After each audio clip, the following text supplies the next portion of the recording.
Welcome to Voyage Daily Tech, the most important news personalized for you every day, supported by Voyage.com. Today, we're tracking 5 major stories for you. First up, a new AI model from the UAE called K2 Think claims it can match OpenAI's power while being 95% smaller, all thanks to specialized Cerebrus hardware. Then, we'll look at Microsoft's massive $17.4 billion GPU deal with Nebius Group, a company with recent Russian roots, which sent its stocks soaring over 47%. After that, we'll unpack why Nvidia CEO Jensen Huang is joining President Trump on a state visit where he hopes to negotiate the sale of powerful Blackwell AI chips to China. We'll also explore how the AI boom is physically reshaping cities as firms like OpenAI lead a return to office that's causing Manhattan apartment rents to surge over 14%. And finally, a bombshell lawsuit from WhatsApp's former security chief alleging 1,500 engineers had unrestricted access to user data, a flaw he claims he reported all the way up to Mark Zuckerberg. The most unexpected news in the tech world today has to be this. A new AI model just dropped that claims to match the power of industry giants while being over 95% smaller.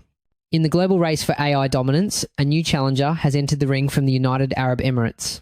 The Mohammed bin Zayed University of Artificial Intelligence, or MBZUAI, has unveiled a model called K2 Think, and the numbers are an absolute bombshell.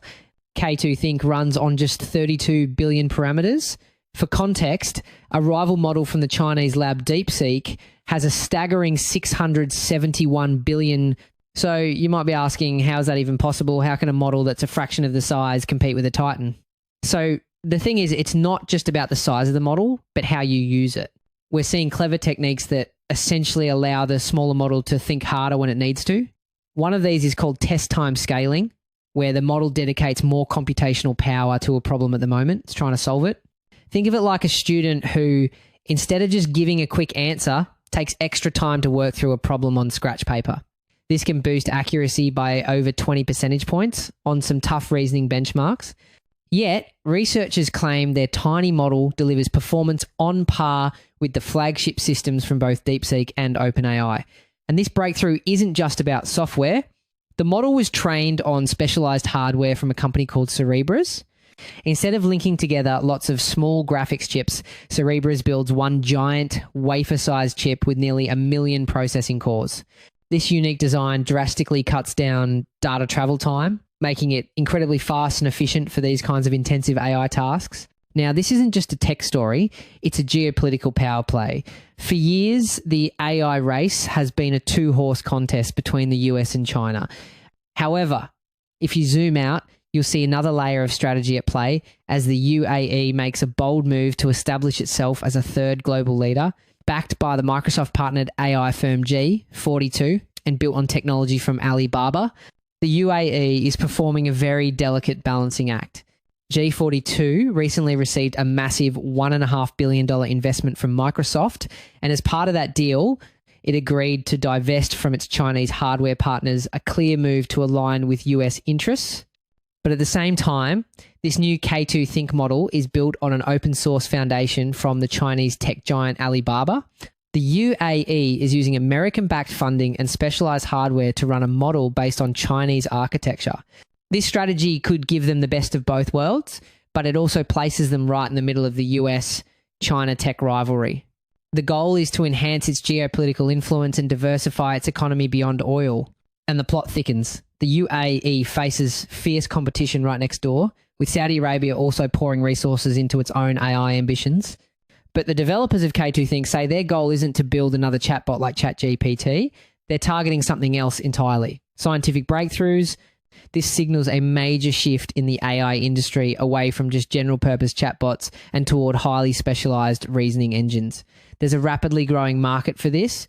For example, AI is already being used in drug discovery. The company in silico medicine recently got an AI-discovered drug into phase 2 clinical trials, a process that was dramatically faster than traditional methods. The market for AI in scientific research is projected to explode, reaching nearly $15 billion by 2033. That's the prize the UAE is going after.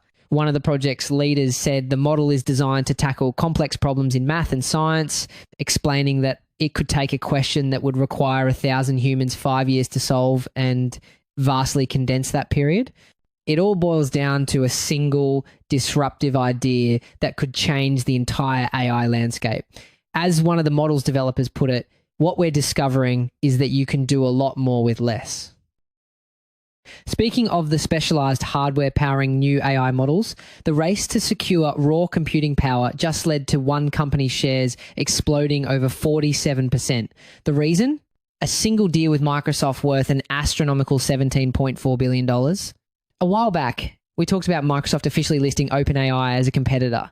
Today's development shows how Microsoft is locking in the raw compute to fuel that race. So why would a tech giant like Microsoft, with all its resources, outsource something so critical?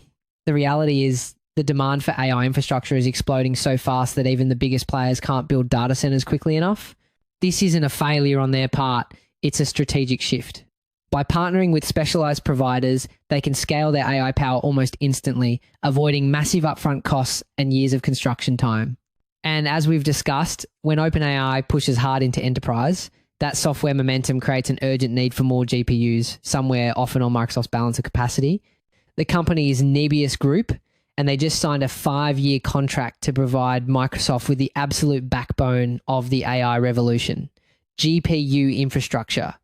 And if you think that number is big, the deal could climb even higher to a total value of $19.4 billion. To give you a sense of the scale here, this deal is all about getting access to thousands of high-performance GPUs. We're talking about chips like Nvidia's B200, which can cost between $30,000 and $40,000 each. A single server rack with 8 of these can cost over $500,000. So a number like $17.4 billion is the price tag for an almost unimaginable amount of raw computing power. We previously analysed how OpenAI's enterprise push at PwC signalled a tidal wave of usage. Today's update is the supply-side response. Secure the GPUs now or get left behind. This underscores the surging, desperate demand for high-performance AI computing. Nebius will supply this power from a new data centre in Vineland, New Jersey.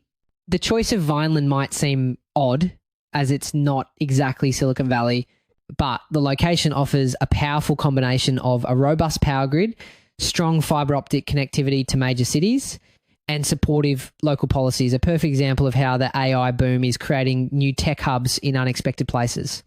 This is where the situation takes a more complex turn. This massive deal puts Nebius, a company that emerged from the assets of Russian tech giant Yandex, directly in the spotlight. This raises immediate and serious questions. Nebius only exists because its parent company, once known as Russia's Google, sold off its Russian assets to sever ties with the country for a major US government contractor like Microsoft to sign a critical infrastructure deal with a company that has such recent and deep Russian roots is a huge deal. This kind of arrangement could easily attract scrutiny from CFIUS, the committee that reviews deals for national security risks. And it raises serious questions about Microsoft's relationship with another key supplier, CoreWeave. See, Microsoft is also CoreWeave's largest customer. Now, Microsoft is making a multi-billion-dollar bet on their rival just months after CoreWeave had to deny reports of contract cancellations from Microsoft. What this really shows is Microsoft strategically fostering a competitive market for its GPU suppliers to avoid being too reliant on any single partner. It's the mirror image of what we saw with OpenAI ramping up its sales team, competition up top, diversification down below. The CEO of Nebius isn't just celebrating the money.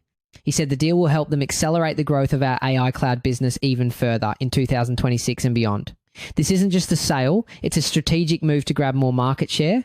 The central question is no longer just about building the best AI, but who controls the infrastructure that powers it all. In this high-stakes game, are we watching Microsoft diversify its kingdom, or are they about to crown a new king? That massive deal shows just how intertwined corporate strategy and geopolitics have become. And speaking of that intersection, it seems tech CEOs are now playing the role of diplomat. The CEO of Nvidia, the world's most powerful chip company, is joining President Donald Trump on a state visit to the UK. He's not the only one. The CEOs of OpenAI and Blackstone are also on the list. A while back, we noted Sam Altman warned about market overexcitement on AI. His presence here adds an intriguing twist to what gets prioritized behind closed doors. Believe it or not, this isn't just a business trip. We're seeing the rise of a new kind of power player, the tech CEO as a de facto diplomat. Figures like Nvidia's Jensen Huang are now engaging directly with heads of state, sometimes shaping international policy to prioritize their company's interests. Today's lineup puts this shift on full display. But for Nvidia, this trip is all about one high-stakes negotiation, China. The company's access to the massive Chinese market was recently cut off by the administration, forcing Nvidia to scrap chips that could have been worth a staggering $8 billion in sales in a single quarter. The situation presents a fascinating duality. On one side, the US government restricts the most powerful, cutting-edge chips due to national security concerns. On the other, it sometimes allows companies like Nvidia to sell less powerful, defeatured chips. The ones that got scrapped were on the wrong side of that line. As we broke down a while back, buyers in China are stuck between accepting those weaker Nvidia parts or pivoting to domestic options like Huawei's Ascend 910C. After that, CEO Jensen Huang met with the president twice, securing waivers to sell a different AI chip to China. But that's not the whole picture. The real turning point is a claim from the president himself. He said he personally negotiated a 15% cut of those chip sales for the US government. As we flagged a while back, what the president is describing is unprecedented. The US government doesn't typically take a direct profit share from a private company's sales. In fact, this could face serious legal challenges under the US. Constitution's export clause, which prohibits the federal government from taxing exports. Taking a cut could be seen as exactly that. While Nvidia says the details haven't been finalized, it shows just how transactional this relationship has become. Trump was reportedly pleased when Nvidia's value soared past a $4 trillion market cap, and Huang has been arguing that letting Nvidia sell to China is the best way for the US to lead the global AI race. Remember, Beijing has at times nudged local firms toward domestic hardware, which complicates this calculus. Now, why would he argue that? It's what experts call the AI export paradox. The revenue from Chinese sales funds the next generation of American R&D, keeping US companies ahead. But the risk is that you are still giving a strategic rival powerful tools. Some studies even suggest a total ban could backfire, forcing China to become self-sufficient in chip making even faster. Now the game is getting bigger. Nvidia is pushing for licenses to sell its newest, most powerful Blackwell AI chips in China. Huang recently told investors there is a real possibility it can get approval. Continuing our last discussion, even if approvals come through, Blackwell still runs into hard supply limits. TSMC's advanced packaging is reportedly booked through 2025, so the bottleneck isn't just political, it's physical. As the world's top tech leaders join the president at a state banquet with King Charles, is a deal being brokered that will decide who wins the future of artificial intelligence. And don't forget, the UK has its own massive AI ambitions, hoping to attract investment and secure its own place in the AI future. While the AI power struggle plays out on the world stage, its impact is being felt in a very real, physical way right back at home, reshaping the very cities where these companies operate. In San Francisco, 1 out of every 4 square feet of office space leased in the last 2.5 years went to a single type of company, artificial intelligence. Actually, this isn't just about office chairs and desks. The AI boom has a massive hidden physical footprint in its data centers, which have staggering energy and water demands. To put it in perspective, researchers estimate a single large AI data center can consume as much electricity as 100,000 US homes. This raises a huge question. Are our city power grids actually ready for this? This is just one piece of a massive shift. A new report reveals the pool of workers with AI skills just exploded by more than 50% in a single year, now topping 500,000 people across the US and Canada. And when we say the pool of workers exploded, much of that growth comes from upskilling. It's not just a few online courses. For many, it's a fundamental career retooling. And it's not just about coding. A recent study highlighted that soft skills like analytical reasoning and communication are just as critical. We're even seeing major firms like JP Morgan Chase mandate AI training for all new hires. The New York metro area alone added 20,000 new AI skilled workers in the last year, while cities like Atlanta and Dallas saw gains of 75% or more. We're seeing AI companies demanding in-office work with teams working 5 or 6 days a week for long hours, while at the same time, the rest of the tech world was moving in the opposite direction. So what's going on? Leaders like OpenAI's CEO, Sam Altman, have been very public about this. essentially saying the great remote work experiment is over. He argues the creative spark needed for complex AI systems just doesn't happen over a video call. They are trying to recreate that intense garage startup energy in person. This isn't just a story about companies like OpenAI anymore. Financial services and insurance firms are now some of the top hirers of AI talent, fueling a fierce competition. These financial giants aren't just hiring AI talent to update their websites. They are in a high-stakes AI arms race. In finance, firms use AI for high-frequency trading, analyzing trillions of market data points to execute billions in trades daily. In insurance, AI is used to instantly analyze claims and spot fraud. For example, Swiss Re's tool has already identified over 1,000 potential fraud cases, saving millions. The result is a real estate frenzy in key cities. Tech companies now account for 17% of all US office leasing activity, a huge jump from just 10% a few years ago. This office boom is spilling directly into the housing market, with apartment rents surging. In Manhattan, they're up more than 14%. In Washington, D.C., more than 12%. This surge, however, creates a tale of two cities. While the AI boom brings wealth, it also accelerates gentrification and puts immense pressure on everyone else, pushing out long-term non-tech residents. In San Francisco, for example, the housing shortage is so severe that attempts to fund affordable housing with a tech tax have so far failed. But for these high-skilled workers, the situation is starkly different. It's still affordable. In Manhattan, the city with the highest rents, AI tech workers are spending just 29% of their income on housing. In the San Francisco Bay Area, it's as low as 19%. As one executive at CBRE's Tech Insight Center put it, this is a fundamental game changer. The race for AI isn't just happening online, it's physically reshaping our most expensive cities. We've just talked about the shiny, booming exterior of the AI world, surging rents and high salaries. But our final story today takes us behind the corporate curtain to a bombshell lawsuit that raises serious questions about what's happening on the inside. A whistleblower lawsuit against Meta alleges that approximately 1,500 WhatsApp engineers had unrestricted access to your user data, including sensitive personal information. The person making that bombshell claim, WhatsApp's own former head of security, Atola Baig. In the world of tech security, this kind of unrestricted access is sometimes called God mode. It means a huge number of employees could allegedly see, move, or even steal data without any real checks. The core principle of good security is least privilege, where an employee only has access to the minimum data they need. What's being alleged here is the exact opposite. Now, you might be thinking, but wait, isn't WhatsApp end-to-end encrypted? And you're right, it island. But that encryption protects the content of your messages, the text, photos, and videos. What is not encrypted is the metadata.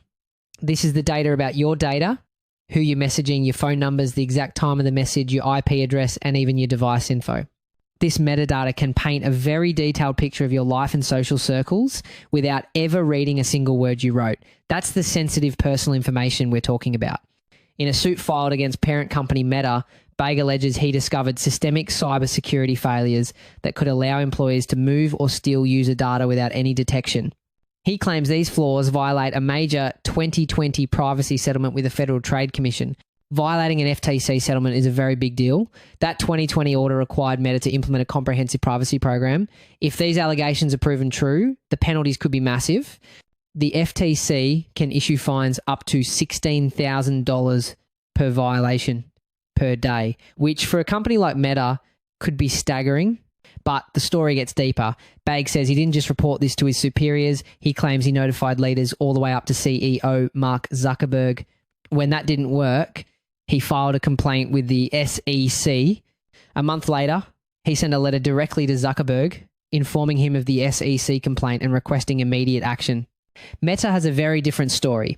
A spokesperson called this a familiar playbook, where a former employee is dismissed for poor performance and then goes public with distorted claims. Now, it's worth noting this disgruntled employee narrative is a common defense in whistleblower cases. Research shows that when an employee raises an internal alarm, a company might try to discredit them personally, sometimes using a performance improvement plan, or PIP, to create a paper trail, justifying a firing for poor performance. Baig's lawsuit paints a picture of direct retaliation. He alleges that within just 3 days of his first cybersecurity disclosure, he began receiving negative performance feedback. He was later fired. His lawyers say the timing shows a clear causal connection to his whistleblowing. This sets up a massive corporate showdown. On one side, you have the man hired to protect WhatsApp security. On the other, the full force of Meta. It all begs the question, is a top security chief being punished for exposing a monumental privacy risk, or is this simply the revenge of a disgruntled employee? And with your data potentially in the balance, who do you believe?